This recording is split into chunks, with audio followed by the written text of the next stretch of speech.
So, welcome to Silly Facts for Sensible People. This episode is all about Father Christmas.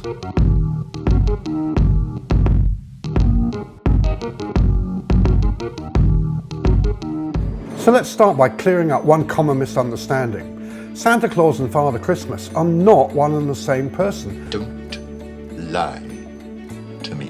Well, they kind of are, but actually they started out as two completely different people and have morphed into a single character over time. That doesn't make sense. So to understand this process, let's start with Santa Claus. Oh my God! Or St. Nicholas, because unlike Father Christmas, he was a real person.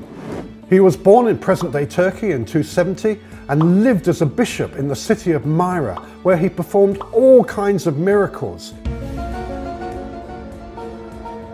And as a result, he's patron saint not only of children, but also thieves, pawnbrokers, merchants, sailors, prostitutes, and students.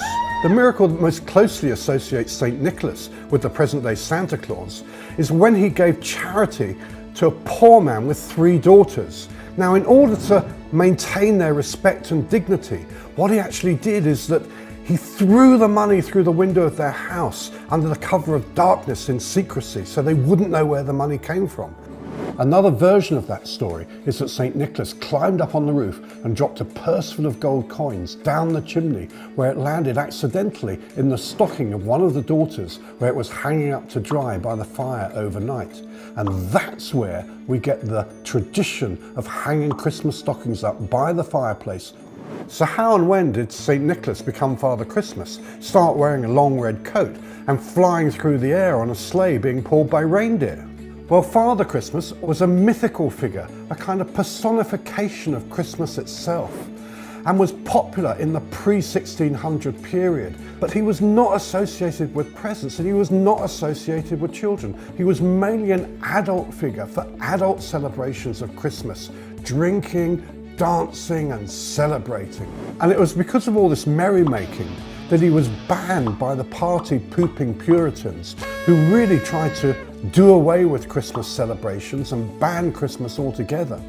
And although Father Christmas made a bit of a temporary comeback in the late 1600s, he almost disappeared from popular memory in the 18th century. However, the 19th century saw a complete turnaround, and not without help from our friends in the United States. In particular, Clement Moore in 1822 published a book that included a poem that gives the first glimpse of Santa Claus in a sleigh being pulled with reindeer and landing on rooftops. So the metamorphose between Father Christmas and Santa Claus was well underway.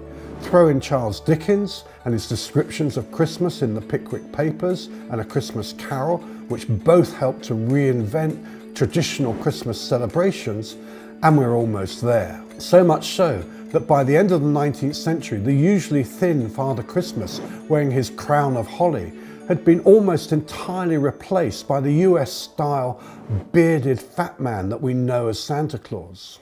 So where did the red coat with white trimmings come from? Well, most people put it down to a Coca-Cola advert that appeared in 1931 in the United States. Now, although that certainly helped to standardize the visual image of Santa Claus that we all have today, it certainly didn't invent it, since the red coat and the beard and the trimmings had all been around for several years beforehand. So to summarize, thanks to a bishop from Turkey, a poem, and an advertising campaign, children around the world on Christmas Eve wait to receive presents from a fat man with a beard.